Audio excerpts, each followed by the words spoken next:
One-sentence summary, not to be confused with the 2016 version, even though they are quite similar. Amanda Waller convinces a group of criminals to go on a suicide mission to stop a threat that isn't quite what it seems. Could you beat the film? Could I infiltrate a hostile nation in the early stages of a regime change and destroy a government facility that holds a terrible secret? Yes, I could. If I were running the Suicide Squad, or Task Force X as they prefer to be called, I would just send in the Polka Dot Man. He's got some sort of weird magical abilities to, basically destroy everything he throws a polka dot at. Send him in, destroy the building, job's a good one. If I were on the mission, boots on the ground so to say, I wouldn't turn up at the beach and, make my way across the country to the city. I would, halo jump right above the city, parachute down, because, if I can do it on the roof of the building I'm going to, save all that walking around. How would you improve this film? Amanda Waller seems to have lost her edge from the last one. Even if you allow for the fact that she was behind Blackguard selling out Rick Flagg's team to create a diversion for Bloodsport's team, she didn't know that Bloodsport had a fear of rats.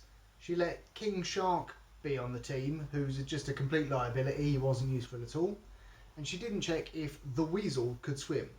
You could say that, she's got a group of people, doing the admin for her and they've let her down. It's her fault. She shouldn't, let them on the team if they're rubbish at their admin job. And she also goes like full shouty villain at the end. And, one of her employees hits her on the back of the head with a golf club and knocks her out when she's doing some evil stuff. And at the end, we see some of those same people still working in the office and she looks sad.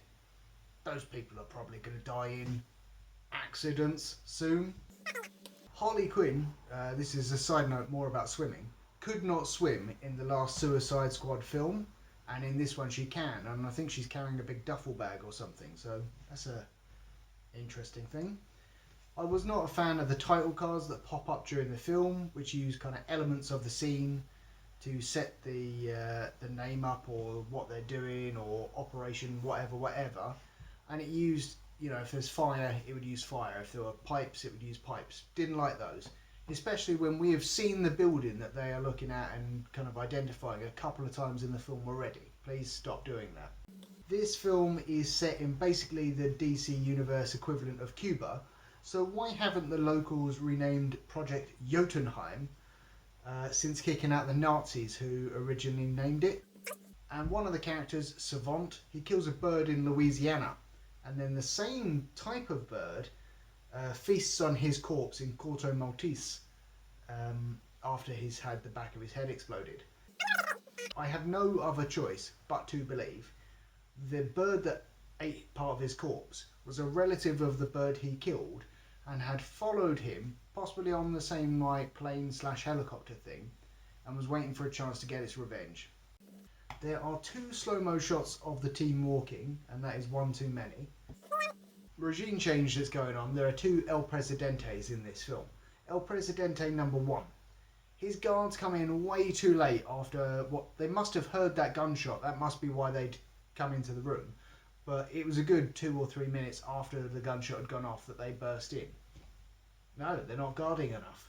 And I do not feel like Bloodsport got a proper intro, basically because I think he was supposed to be Deadshot from the last film, but Will Smith didn't return.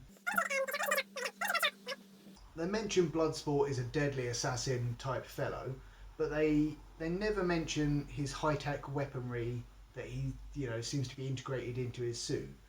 And I'm sure that in the comics he's got like a Mary Poppins bag type deal with guns that just he can teleport into his hands or something, but never really addressed.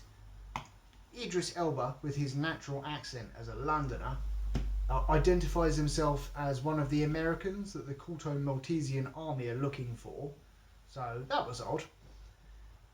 And apparently the touch of death is just basically kneeing someone in the face really, really hard. Why does Harley Quinn get tortured in all DCEU films? I just think that's a worrying trend, right? There's not a man character that gets tortured in all the films they're in. El Presidente number 2. Why did he have to kill those birds with fire? We already know he's kind of evil. He tortures a woman, so you know that's evil. He didn't have to kill the birds. Peter Capaldi, he names Starro the Conqueror before Starro starts conquering, which I thought was a bit odd. And 30 years ago, when Starro was found in space, and Peter Capaldi, we see him in like a flashback or a video or something, he's already started experimenting on his big bald head to expand his memory and all that sort of thing.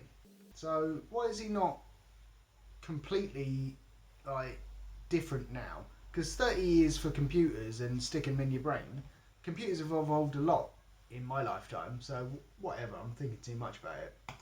Starro the Conqueror. It was an apt name because turns out Starro does like conquering. But why does Starro want to conquer that city? I think it says something along the lines of like, "This city is mine." Why do you want the city? What are you as a giant starfish going to do with it? I feel like if he just wants one city, fair enough, just give it to him. Sad for all the people who live there, but you know, whatever. Thank God Rick Flag found the one hard drive on all those big computers that had all the shady doings of the US government on it in regards to Project Starfish, so he could blackmail people. And Bloodsport survives a considerable drop through a building that is falling apart with no injury, even before the floor starts breaking his fall as he goes down different levels in a cartoonish way. I wasn't sure if he was supposed to have superpowers or something, or is it just action movie rules where, you know, the good guys don't get hurt unless it's dramatic at the end. It was really good that loads of people bonded on that bus ride about their abusive dads, but I think perhaps if one of the other characters, such as John Cena's Peacemaker, had said, you know, I also have an abusive dad, Bloodsport, because Amanda Waller said we basically had the same backstory, and they'd cut him off. I just think that would have been funny. Missed opportunity.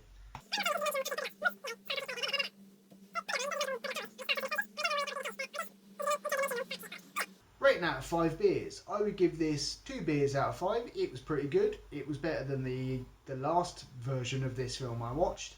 People have been saying it's the best DC film since The Dark Knight.